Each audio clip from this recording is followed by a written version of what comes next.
Kisah akan berfokus pada seorang pembunuh bayaran bernama John datang ke sebuah gereja bermaksud membuat pengakuan dosa di hadapan pastor secara langsung, yang mana di situ John mengaku telah melakukan kejahatan dari umur 14 tahun dan terus berlanjut hingga sampai saat ini. It's been 18 years since my last confession.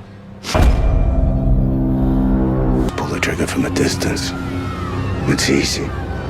Entah apa yang sedang John pikirkan, ia membuat pastor yang mendengarkan keluh kesahnya menjadi ketakutan karena John ternyata mengetahui namanya.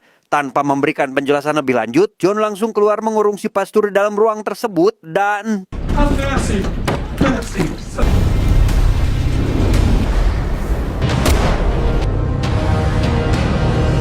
Dan inilah Hellhound.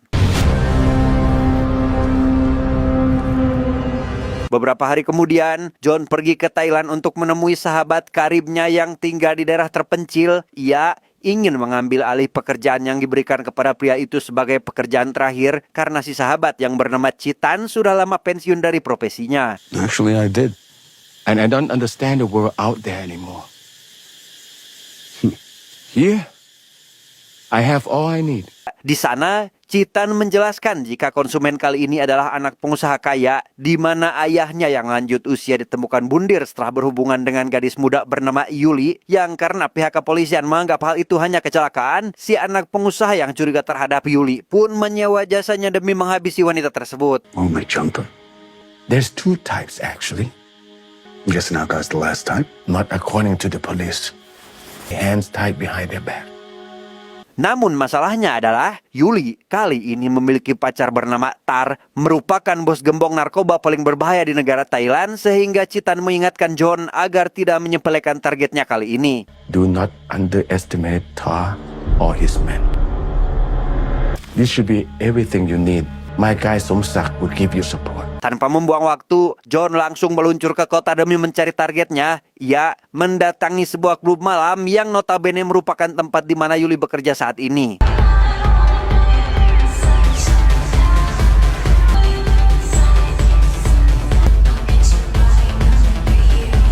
Setelah memastikan targetnya benar, John bersama rekan barunya yang bernama Samsul pun menghampiri wanita itu untuk diajak check-in. Ia menawarkan uang besar hanya untuk tidur satu ranjang, yang karena Yuli mata duitan, ia pun setuju untuk pulang bersama mereka tanpa mempedulikan resiko apabila Tar sampai mengetahuinya.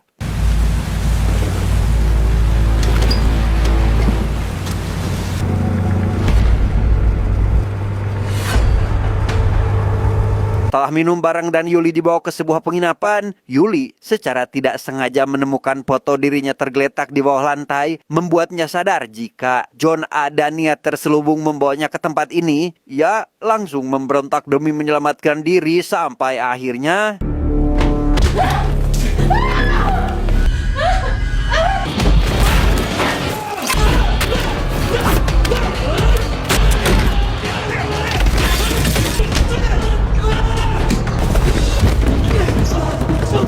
Selesai menghabisi pria itu, John menghubungi Samsul agar segera datang menjemputnya. Ia langsung dibawa ke area kumuh yang merupakan tempat tinggal Samsul bersama neneknya. Samsul menjadi khawatir setelah mengetahui jika Yuli berhasil melarikan diri, karena masalah ini sudah pasti akan sampai ke telinga Tar yang merupakan kekasihnya.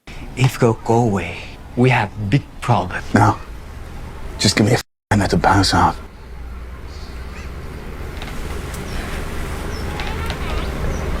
Sementara itu, Tar yang mengetahui tangan kanannya telah meninggal, ia menyalahkan Yuli atas apa yang sudah terjadi dan meminta anak buahnya yang bernama Gon agar menemukan sosok yang sudah menghabisi tangan kanannya itu. Di mana tanpa membuang waktu, Gon segera pergi ke TKP guna mencari informasi yang diperlukan.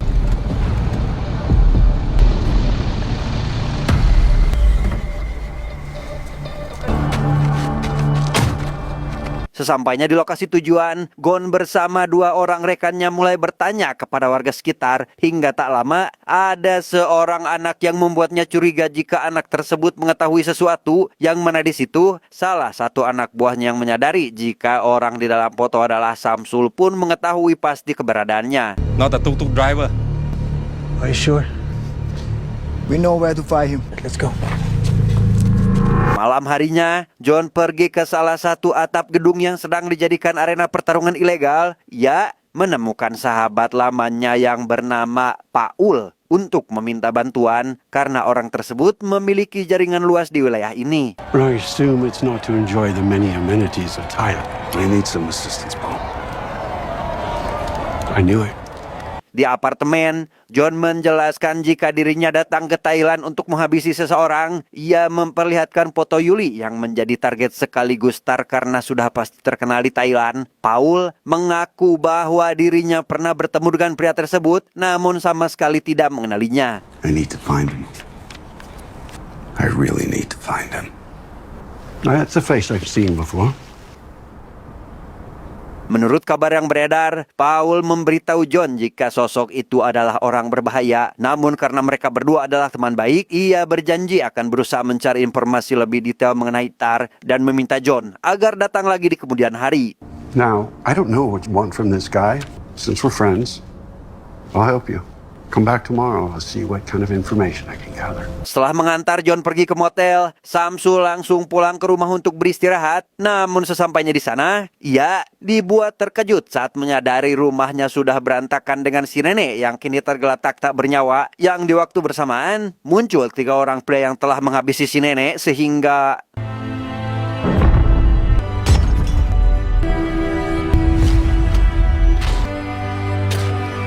Selesai dengan 3 orang barusan, Samsul dihampiri Gon bersama 2 orang rekannya. Ia yang mulai kelelahan memutuskan untuk melarikan diri, tetapi...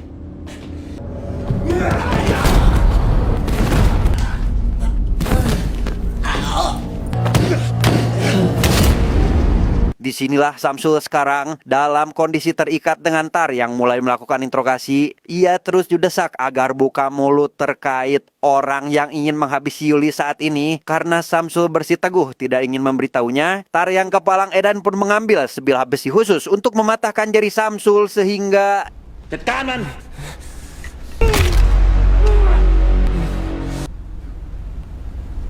Kuntung man. Karena Samsul pingsan akibat kesakitan, Gon mengambil ponsel milik Samsul untuk menghubungi orang terakhir yang pernah dihubungi, di mana panggilan tersebut terhubung langsung kepada John. Sehingga Tar yang tak mengenal rasa takut merantang John agar cepat datang menghabisinya. Come on! Come on!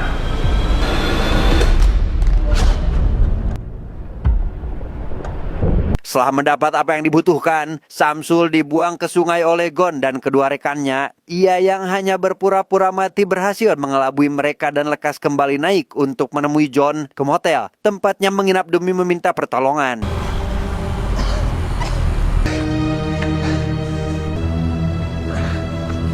Setibanya di motel, Samsul menceritakan apa yang dialami olehnya. Ia meminta John agar mengobati lukanya itu karena sudah tidak tahan lagi menahan rasa sakit. Namun John yang menyadari jika hal ini sengaja dilakukan musuh agar bisa mengetahui keberadaannya di tempat ini pun langsung mengajak Samsul pergi meninggalkan motel ini terlebih dahulu. They don't make mistakes. We gotta go. They're probably already here. You get up and we go right now. We both die. Sesuai dengan apa yang John prediksikan, saat ini sudah ada anak buah Tar bersenjata akan memburu mereka. Ia memutuskan pergi dengan Samsul melalui jalur tangga dan...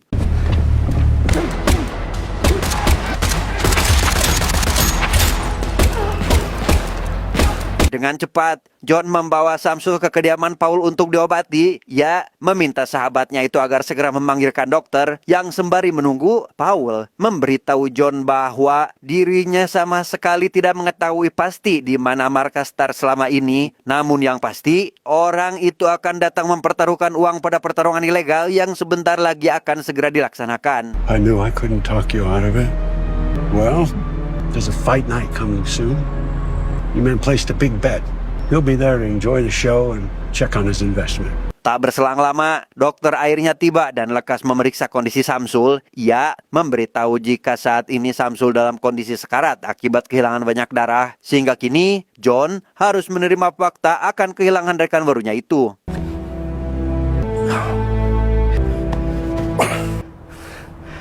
He's gone.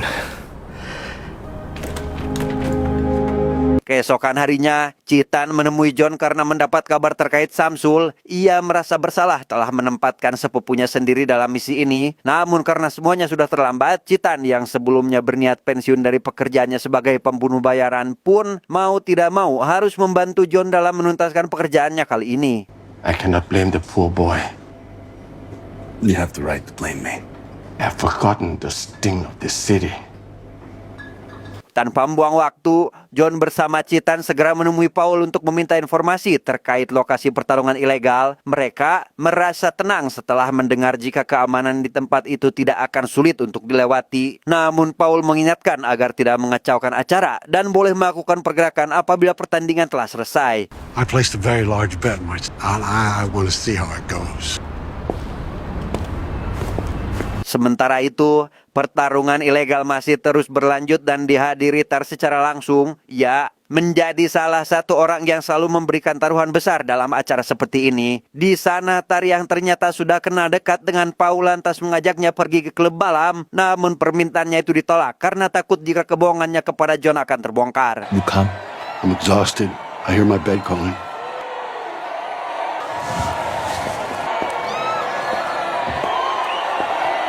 Sesuai arahan yang diberikan, John bersama sahabatnya kini diantar anak buah Paul menuju lokasi. Yang sesampainya di tempat itu, mereka langsung dihadang anak buah Tar yang bertugas menjaga pintu masuk dan...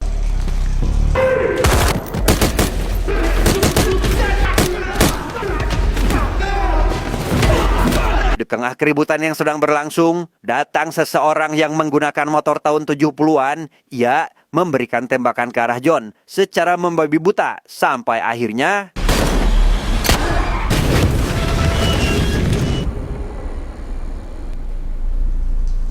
menyadari sahabatnya terluka. John dengan penuh amarah langsung mengambil bolar pembatas untuk memberikan pelajaran kepada anak buah Tar yang masih berantusias ingin melawannya.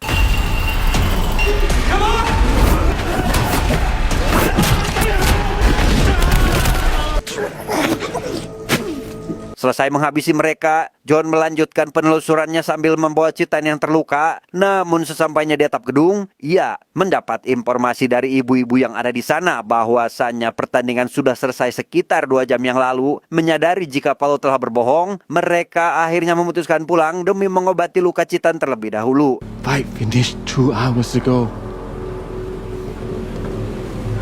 Paul. Get together.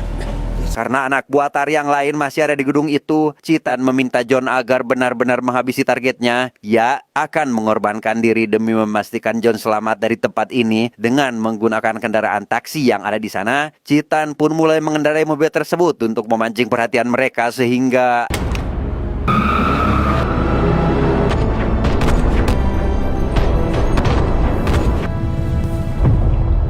Merasa John sudah berhasil ditaklukkan, salah satu anak buah Tar yang berambut panjang langsung memberitahukan hal itu kepada Gon, membuat Tar merasa senang karena tidak ada lagi orang yang mengganggu kehidupannya. Untuk merayakan hal itu, ia membawa Yuli dan pacar barunya untuk karaokean. ไม่ต้องกลัวนะ พี่แน่ใจใช่ป่ะจริงๆนะ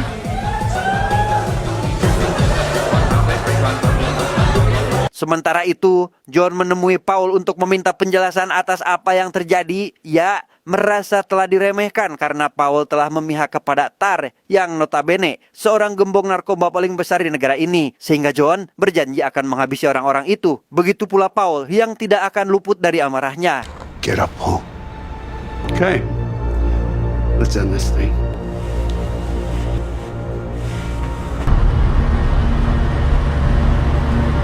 Sesampainya di lokasi keberadaan Tar saat ini, John meminta Paul agar tidak melarikan diri. Namun saat meminta kunci mobil, Paul malah memberontak berniat mengambil senjata yang dipegang olehnya. Sehingga John langsung menggunakan pistol cadangan untuk menghabisi Paul hingga maut saat itu juga.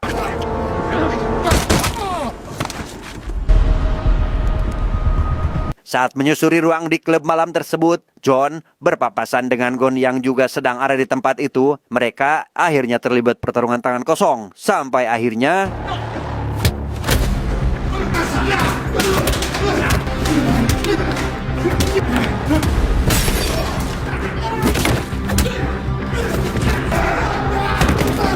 Selesai menghabisi orang tersebut, John melanjutkan pencarian hingga bertemu dengan beberapa anak buah Tara yang lain dan langsung menanyai mereka secara langsung terkait lokasi bosnya saat ini. Where is Tar? He go and stab.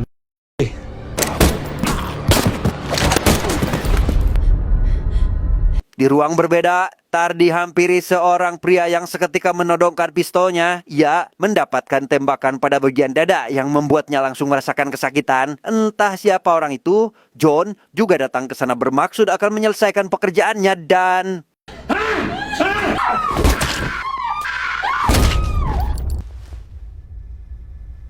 Beberapa hari kemudian, John didatangi konsumen yang akan memberikan upah atas pekerjaannya. Ia mendapatkan bayaran 2 kali lipat karena merasa bersalah atas apa yang menimpa Citan sebelumnya. Alih-alih merasa senang akan hal itu, John justru meminta si wanita agar menghabisinya dalam kurun waktu 1 menit sebelum dia sendiri yang akan balik menyerangnya.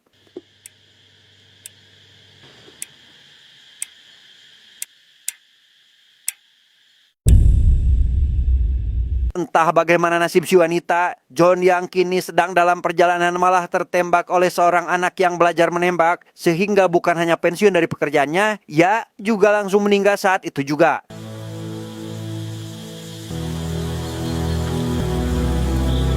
Tamat, ending yang sangat membagongkan.